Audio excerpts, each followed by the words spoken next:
Good morning, guys. I am back for episode, I think we are finally on, I want to say, number 5. Oh boy, where did we leave off? So, I think we left off, we were talking about Gabi, and we were talking about the difference between Erin and Gabi. We were talking about how people should have some kind of mental resiliency, how they should be able to know what a human is. They should be able to decipher that. And we shouldn't excuse people within a given society for mass murdering or killing humans out of inconvenience, out of ignorance, or out of a lack of mental resiliency. I don't think that those are good reasons to excuse killing humans. I gave you one good example in which I think it makes sense, and that was with a character like Bucky Barnes and Captain America the Winter Soldier. It makes sense that we would excuse somebody like Bucky Barnes from the murder of Tony Stark's parents because he wasn't himself when he did that. Even though he is the same person, he wasn't able to express himself as the better individual that he is because of the brainwashing that he experienced. So practically, they were able to torture him to the point where he developed an alternative personality that did other things. So one person with perhaps two personalities that acted in different ways. And that was due to devastating torture, abuse, and brainwashing, which I mentioned to you that the Marlians did not receive. So the Marlians don't have that excuse. The Marlians don't. If you are okay with enslaving people, if you are okay with killing people because of the developmental stage, all kinds of stuff, or enslaving people because of their skin color, or killing people because of their ethnicity and geographical location, I think you should heed some warnings. I think you should be really careful when you're deciding to kill people. There is a time and place to kill people. That's a fact. We all agree on that. Not all of us are against killing, that's for sure. But it is a whole nother thing for us to justify or attempt to justify killing innocent people absent of wars. Wars are when morality breaks down. I gotta say, it's almost as if there is no war. There is no morality in war. The only way today in which we could have moral wars really would be to call the person that you're about to bomb and tell them to move out all their people. Then they know you're about to bomb the area. Or you send in all your foot soldiers and have your foot soldiers fight within an urban area, and you're probably going to lose a mass amount of soldiers as they're going from home to home. That way, decreasing the lives of civilians that are going to be lost. So there seems to be really no morals in war, if you can understand what I'm saying.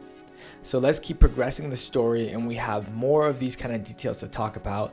We got a very interesting subject that's going to take its own episode, and that is going to be the timeline for the Attack Titan and the connection between the Attack Titan and time.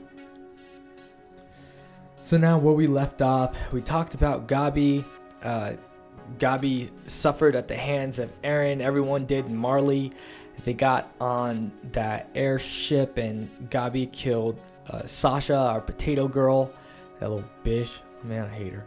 And now they bring Gabi and Falco back to the mainland in Paradia, and we have our fun season of craziness that's about to happen. At this time, Erin looks totally different. Like I said, he's got long hair. He looks like a full-grown man, and he looks like a cruel version of his mom, is how I would explain him. And practically they lock Erin up because of what Erin's done. But developing back in Paradia is a group called the Jaegerist, a military faction that supports Erin and his plan and what's about to happen. And so they have been developing their plan while their commander, Hanj, was gone, going back to get Eren. They were preparing their Jaegerists for war. And so all the military faction, for the most part, kind of turns against each other. The Eren's friends, a lot of them, because they don't support the genocide that he supports, most of them turn against him. And that includes Mikasa and Armin, who also turn against him. Now give me a moment, but there is a couple different plans that can occur to bring the Eldian salvation. One plan that we're going to talk about here is going to be the plan of Zeke Yeagers, where I'm going to read to you the plan that Zeke Yeager had for saving the people of Eldia and sanctifying them in a sense, so they aren't devils anymore. So practically what Zeke planned to do is he wanted to free the world from its fear of the Titans and the Eldians, from their sufferings, by using the founding Titans' abilities to sterilize all subjects of Ymir, thus leading to their eventual extinction within 100 years. And the way that Zeke was going to do this is he would have to come into contact with Eren, because Eren has the founding Titan. Once him and Eren come into contact, Zeke Yeager can bring Eren to the founding place, and at the founding place they can make a request of Ymir. So that was Zeke's plan. This is not the plan that was actualized. It's well, I think it's somewhat a benevolent plan. It doesn't include the genocide of the rest of the world, I suppose. But here's a thought for you. So let's look really quick at the definition of a genocide. The definition of a genocide is the deliberate and systematic extermination of a national, race, political, or cultural group. So the important part when we're talking about genocide is the intent. I'll read the definition to you again. The deliberate and systematic extermination of a national, racial, political, and cultural group. So if you think about it, you have to then be deliberately doing it, systematically doing it, and it has to be an extermination of a national, racial group. Some people might still call, mutilation of masses, or the intention to mutilate or severely harm 100% of a given society as genocide as well. But let's just go with killing for now. In this scenario, we're just going to consider genocide the intentional killing of an entire group or an entire culture. So that's what we're going to call genocide.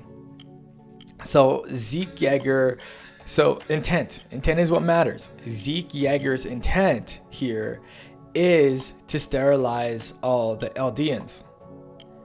And within 100 years, if you sterilize one generation, there will practically be none left in that given generation. So, how is that not technically a genocide? Think about it. Wouldn't it be a genocide?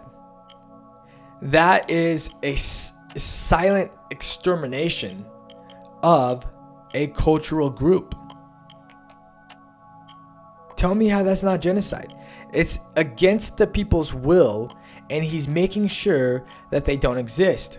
Just because it's not as violent, and it's not our typical way of thinking of genocide as, killing people, you're essentially not allowing them to exist.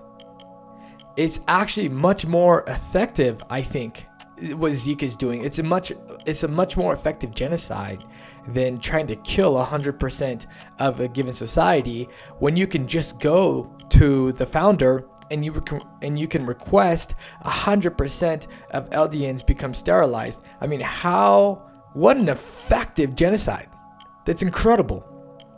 So, see here, the difference between Erin and Zeke is Zeke chooses the world, and he still goes with the Marley propaganda and still holds the belief that absent of the existence of the Eldians, the world would be a better place. And he holds the belief that the Eldians would be in a better circumstance if they did not exist. Notice that this position is similar to a liberal's take on abortion. A liberal's take on abortion is that a child can essentially be killed in its earliest stage of development to minimize its future suffering. That's a liberal's take on abortion. So this is a common argument that you typically hear in society, and some people are going to call it mercy. Maybe some people will say it's grace. Think about third world countries like Uganda, Zimbabwe, I don't know, most African countries or other trash cultures like, Middle Eastern cultures. What if it was the case that we took something like 5 or 6 as an experiment of 3 Middle Eastern and 3 African countries, and we sterilized 100% of that given culture because we believed that the children should no longer suffer? Wouldn't that be also mercy? But here's where most people draw the line, but not Zeke Yeager and not Aaron Yeager. Most people, to be fair to most liberals and pro-choicers, is that they think it's more moral actually to kill a infant in its earliest stage of development than it is to kill an infant at a later stage of its development, or to kill a full-grown adult near the end of its development. So for them, development is really what's important. That's what they want to see. They want to see what they decipher to be human. So, some kind of consciousness, some kind of intent, and that's what they're going to determine humans to be. That's a whole different conversation, but understand that Zeke thinks like a liberal. Okay, now Zeke chooses the world over his own people. I'm going to say, obviously, exterminating your own people through sterilization, I don't think is really for their benefit, and I think it's not perhaps the best idea. Zeke and Aaron have a plan once they get back to Paradia. We have different characters that come in to actualize some of these plans. One of the things that is going on at this moment is spinal fluid from Zeke, I believe, or maybe royalty in general, whatever spinal fluid they could find, has actually been put into people's wine and people's glasses and things like that. And what they're going to do essentially is they are going to scream at some point. Zeke Yeager is, because Zeke Yeager has that power to scream and actually turn people who are standing around him who have had the spinal fluid into mindless titans. So people who are just actual 1 in the 9 titans, if Zeke screams, they don't just turn into a titan. You have to be a mindless titan that has the spinal fluid. And now I'm not quite sure how this part worked, because typically when you give an Eldian the spinal fluid, they immediately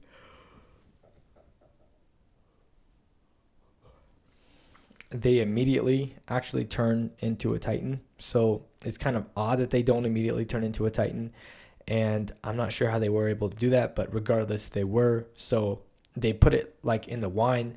So all the upper class, a bunch of the military personnel and everything like that, they've been drinking this wine, so they have the spinal fluid, and they have just enough of it that when Zeke screams, he can turn them all into mindless titans, which will help in Erin's plan and give Zeke and Erin further allies in their battle. Now, Erin and the Jaegerists take over. Erin beats the crap out of Armin because Armin is disagreeing with him, and he tells Mikasa some whack ass stuff like, "I don't care about you, I don't love you." It's kind of stupid. The story starts getting a little bit dumber and dumber, unfortunately. And anyways, long story short, Marley comes back to get back and attack Paradia. And at this time, they still don't know that Zeke is with Erin. Like, he's on his side. And they come back. Zeke and Erin's plan starts kind of going into motion. Marley attacks Erin. Erin starts fighting everybody, including the Colossal, I think. And was it just the Colossal mostly? Yeah, he just fighting the Colossal and a bunch of Marley soldiers. And then, you got the Cart Titan that always stands 500 yards away with this huge weapon on her back, kind of like a huge weapon maybe you'd find on a Navy ship that actually does incredible damage. And so Erin's fighting all these people. He's got all this stuff going on. Zeke Yeager is walking towards Erin, and Zeke Yeager is just coming back from being captured by freaking. Oh, that's right. When they left Marley, they actually captured Zeke, and because of Levi, they captured Zeke and they brought Zeke back. And Levi has all kinds of plans to do with Zeke. He tortures him and all this kind of stuff. And practically Zeke gets the better of him out of luck. And Levi does this kind of contraption where he has those sonotube things, those things that blow up. I don't know, he wraps up Zeke and connects it in such a way that if Zeke moves, that these things blow up. Well, the person who holds to lose the most is actually Levi, because most Titan holders can heal from just about anything except for losing their head. Well, here's the crazy freaking part. These explosives are so strong that you would think that it would actually kill Zeke as well. You would think his body would disintegrate. That's how strong these explosives are. And so Zeke, man, he just bites the bullet. He does it, and the explosion goes off. And Zeke is practically like nothing. I don't know how he's not dead.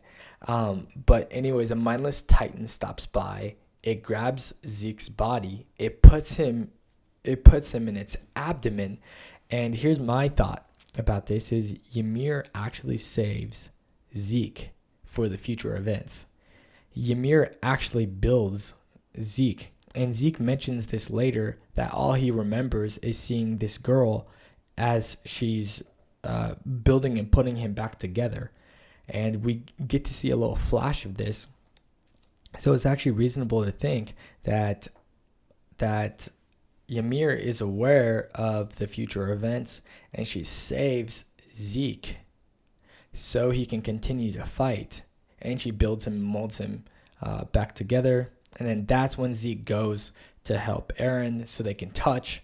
And when they touch, they can go into the founding place and make a request of Ymir. Everything is prepared, but Zeke is not aware of Erin's actual and true intentions. This fight happens. Watch it. I think it's season 4 or maybe the final part or some crazy crap like that now. A lot of stuff happens. The fight goes crazy. You get to see Erin using the Warhammer Titan abilities. And this fight that Erin has against everybody else at this point is kind of lame. It's almost like they've nerfed Erin's fighting abilities. And they make the dumb excuse that the reason that Erin's fighting, not as well, is because of the Warhammer Titan abilities, and it's wearing him out. So, okay, yeah.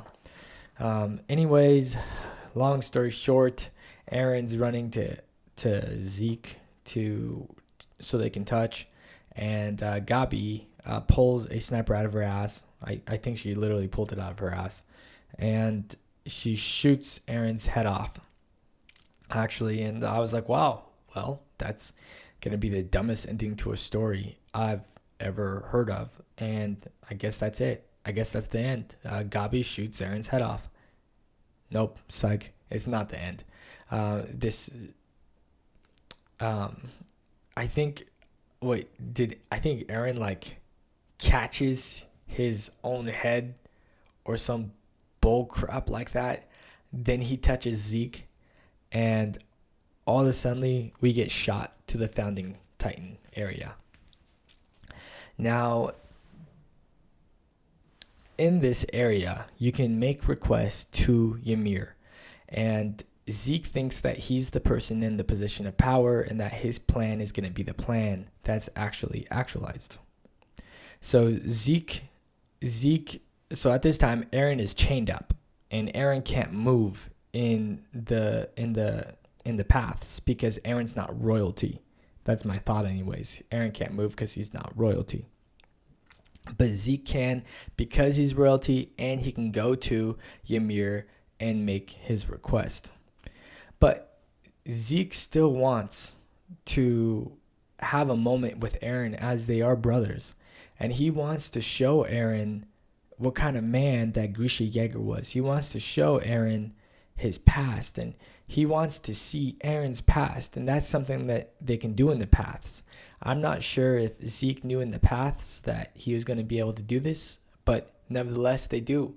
So Zeke goes through and he gets to see Erin as a young boy, and he is actually shocked because what he sees is a loving father and a loving mother who nurtures Erin and who provides for him, which is contrary to the upbringing that he had. So he's actually shocked. He starts to ponder, why in the world is Erin like this? If he had everything that I did not, he had all that love, he had that support, he had that warm home, he had that father that I never had, why is it that he's such a genocidal maniac and he's so violent?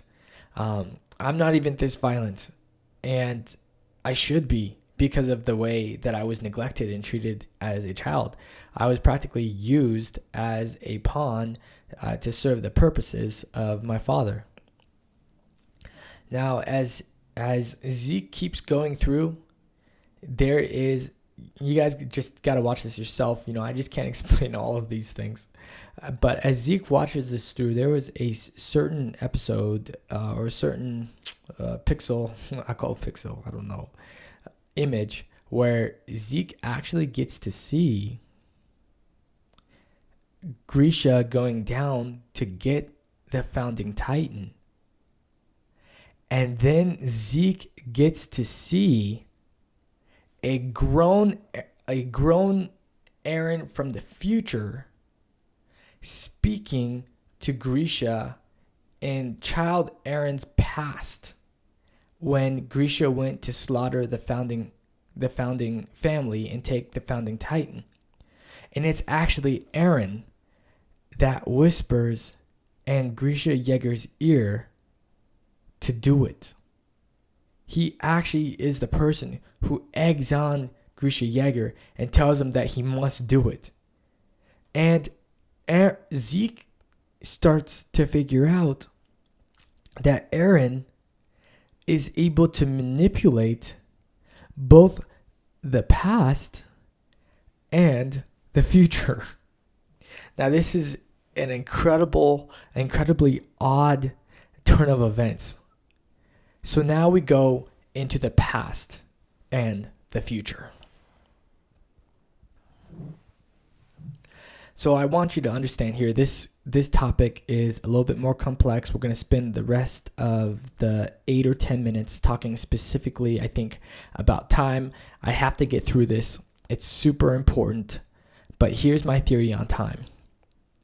So I think the way that this writer did this is odd, is unconventional, but I think it's worth thinking about. So typically how I think people would think about time is that, sure, you can take a time machine and you can go to sometime in the past. You can also take a time machine and you can go sometime to the future. But most contemporary scientists or physicists of today, as far as I understand, are going to argue that you can't actually go back in the past, but you can jump to the future. Now, most contemporary physicists and scientists, as far as I understand, which is not much, is the reason that you're able to, I'm not sure if jump is the thing that I'm trying to say, but time dilation is a thing that occurs because of gravity. So if I was to go across our galaxy to another area, because of gravity, time would be different when I got back. Now, the real problem is that it takes light years to travel, and most things take, 100 light years to travel. So most of us would just simply be dead and wouldn't ever be able to get anywhere in the first place. So, it kind of really doesn't matter. But if we were to travel to these distant places, we would have to be able to travel at the speed of light. And so here's one example is the current light that we're seeing from all the stars in the sky. It isn't light. Well, it might be, but it might not be. But it's light from the past. It's not light from the present. Because it takes so many light years for this light to actually reach us, we're actually seeing a light image of the past. So anytime you look into space and you see light, you are never actually seeing the present when it comes to distant stars. Our sun might be a little bit different. I'm not sure if it would be present. I don't know how many light years it takes to get to the sun. Should we look it up? Let's see how many light years it takes. It actually says the sun is 0.0000158 light years away from Earth, or about 8.3 light minutes away.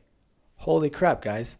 So if we could travel a light year, we would be able to make it to the sun in minutes. that's so there's a good chance that we could make it to the sun.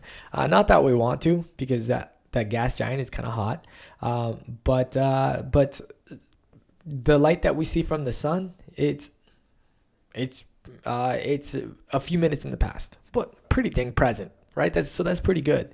But the rest of the stars that we see in our universe is just a light image of the past. So some of those stars, by the time that the light reaches us, might actually not even exist anymore, or maybe they do. It's hard to tell because we're only ever seeing the past when we see the light. Now, one experiment that I believe that they did, which I think is stupid, is they put a clock into outer space or something like that, and they kept a clock on Earth, or I don't know, this experiment seems dumb. But anyways, what they found was that the clocks were on different times because of the difference in gravity. So they think that gravity dilates or affects time. That's practically what they think. Now, I don't know if you've ever watched this show.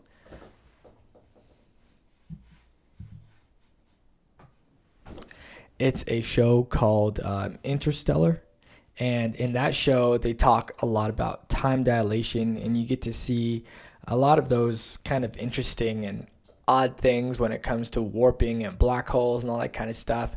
Watch that show to make sense of it. Even though that's all theoretical, it's still kind of interesting. It's a good way for you to think about maybe the extremes of these ideas as far as time dilation goes. But anyways, so So what we have in this story, in my opinion, this is how I view it. In my opinion, there is a future Aaron. There is a present Aaron. Now, the present Aaron is the Aaron that we grow up with. He's the one that we watch throughout his struggles. And he's the one that we view doing all the things that he's doing, winning the wars, carrying the rock, and all that kind of stuff. Now, the future Aaron is practically from the same universe. So I hate to say it, but it seems like there's going to be two Aarons within this same universe, but one Aaron transcends time. Okay? So there are two persons that are Aaron. Now, these two Aarons can never become one because one transcends time and one is in time. So one has to live in the present while one can live in the past and the present. Now, I'm unsure if the present and the future Aaron's goals always align. There is a point in the show in the present Aaron's past where he isn't aware of the things to come. He isn't aware of the things he does, and he isn't aware that he actually sends the Titan towards his mom. The future Aaron sends the Titan toward the present Aaron's mom as a child, and that's actually how he loses his mom. Yeah. Yeah, so soak that in for a second. So, do we have good reason to think that our present Aaron knew about this plan and was okay with this plan? I don't think that we do. I think that we are talking about two completely different Aarons.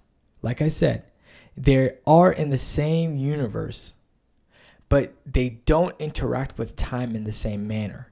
The present Aaron is bound by all the laws of time, while the future Aaron is transcending time and able to act both in the future and in the past. This Aaron has a property to him that makes him appear kind of eternal. Now, we know that this Aaron, well, do we? Shoot. Okay, we do. We know that this Aaron has a beginning because the attack Titan. Wait a minute. Wait a freaking minute. Wait a minute. Okay, we'll talk about that later. But we got to get through, okay? We got to get through. All right. So, the one Titan transcends time. One Aaron transcends time, and one Aaron is in time. So, the future events that are about to happen, the transcending Aaron has already decided. He already knows what's going to happen. And this transcending time Aaron has gone back to the past and has met Aaron Kruger. And he told Aaron Kruger about Mikasa and Armin. That's how Aaron Kruger knew. Back when I talked to you, I think in episode 2 or 3, I told you about Aaron Kruger, who said we need to do this to save Armin and Mikasa. That's how he knew, because he was also an Attack Titan. So all Attack Titans are actually connected. Now, you might start to ponder, why is it that there isn't a eternal, we'll call it the eternal Aaron. Why is it that there wasn't an eternal Grisha Yeager, and there wasn't an eternal Aaron Kruger, and there wasn't an eternal every other Attack Titan holder that had been in the past or would be in the future? So that's kind of odd. We kind of think about that, like, well, why is that? I think that was a mistake of the writers, but here's my thought about it? My thought about it is because of Ymir. Ymir handpicked and hand-selected Eren to do this mission because Ymir knew that Eren was the only person in the entire history of the Attack Titan that could pull this off. And I think Ymir experiences change, and Ymir is not so godlike in her attributes. She's not so perfect rationally. She's not so perfect as she doesn't have a perfect mind or a perfect consistent emotions that are eternal or stuff like that. Rather, Ymir is going to be someone or something that's ever changing. She's going to have things like changes of heart. She's going to actually experience change. You can actually change Ymir's heart and mind, and that's what Eren does. Eren is actually able to change Ymir's heart, and he's also able to change Ymir's mind. Ymir being we're going to call her somewhat omniscient, is able to tap into the Attack Titan's powers, and she's able to see that a redeemer and a savior, Eren, will come in the future, and he will be able to free her from this torture that she experiences. And so she handpicks Eren, and she puts him within the sphere of transcendence to where he transcends time. And she allows this Eren to act as he wants. And this Eren acts exactly as if Ymir thinks that he will act, because Ymir is able to know future events. So Ymir has this Eren freely act and do these things. So that's one of my other thoughts, is this Eren is actually free. This Eren isn't a slave to Ymir. She doesn't force this Eren to do any of these things. She knows that Eren will do these things. Okay?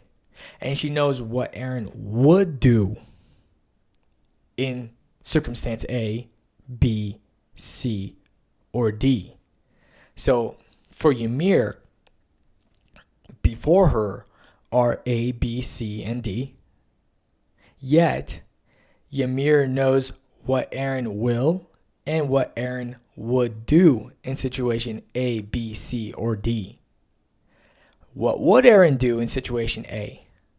What would Eren do in situation B? Yet, Ymir knows what Eren will do in A, B, C, and D. Okay, you still following? What I'm saying is, plan B, C, and D doesn't matter.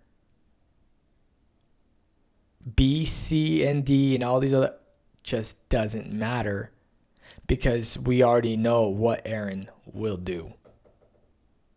It isn't as if Ymir could have been shocked by plan B or plan C or by plan D and been like, whoa, man, that's not what I thought you were going to do, Eren. I thought our plan was, no. She always knew that A was the option and was what was going to happen, and that's what Eren would do. Okay?